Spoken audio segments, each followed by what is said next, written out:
সম্মানিত সুধী আসসালামু আলাইকুম। পানির অবস্থা দেখেন কীরকম। তো এই পুকুরে কিন্তু কাঠট্যাংরা মাছের ডিম করা হয়েছিল। তো মোটামুটি প্রোডাকশন ভালোই আসছে। তো কিছুদিন আগে অর্থাৎ 2 থেকে 3 দিন আগে এখানে মাছ মারা যাচ্ছে।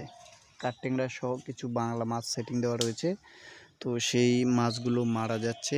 তো আমরা এখন এই পুকুরে যেটা করব সেটি হচ্ছে যে পানির একটু গন্ধ আছে, তো যার জন্য অ্যামোনিয়া গ্যাসের ডোজ দেওয়া হচ্ছে।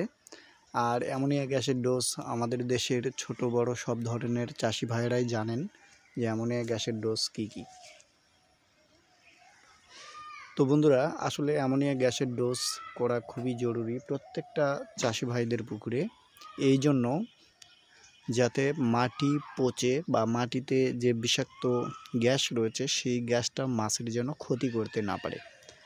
আর এই গ্যাসটা কেন হয় এটিও আমরা অনেকেই জানার পরে কিন্তু ভুল হয়ে যায়। সেটি হচ্ছে যে আমরা যে ডুবা খাবার দিই, এই ডুবা খাবার থেকেই কিন্তু অ্যামোনিয়া গ্যাসের উৎপত্তি হয়ে যায় যদি মাছ কম খায়।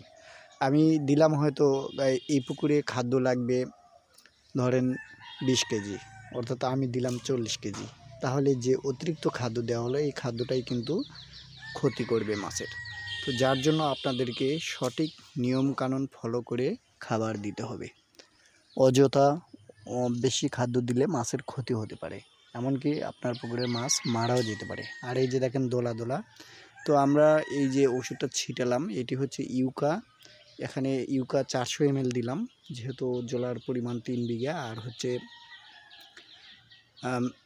যেটা জিওলাইট, সেই জিওলাইট দিলাম প্রায় 6 কেজি। তো আল্লাহর রহমতে ইনশাল্লাহ ভালো হয়ে যাবে। সবাই দোয়া করবেন আমার এই চাষি ভাইয়ের জন্য, এখান থেকে যেন তার একটা ভালো বেনিফিট আসে। আসলে আমাদের দেশের চাষি ভাইয়েরা অনেক পরিশ্রম করেন, কিন্তু সেই পরিশ্রম মাফিক যে একটা ফল পাওয়া সেটা কিন্তু পায় না। কারণ চাষিদের পণ্য এইরকমই অবহেলিত। মাছ যখন হয়ে যায় বিক্রি করতে গেলে দাম পাওয়া যায় না। যেমন এই পুকুরে কাঠট্যাংরা হয়েছিল প্রায় লাখ লাখ, সব মাছ বিক্রি করা যায়নি, কারণ মাছের দাম খুবই কম।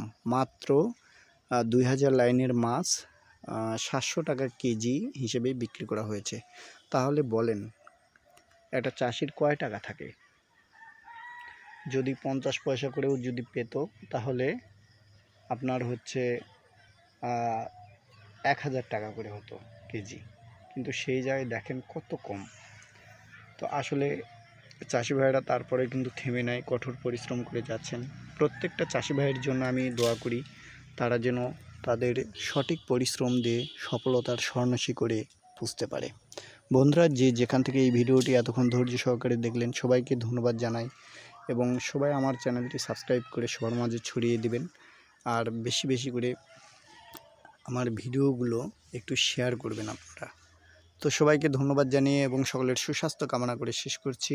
আজকের মতো এই পর্যন্ত। আল্লাহ হাফেজ।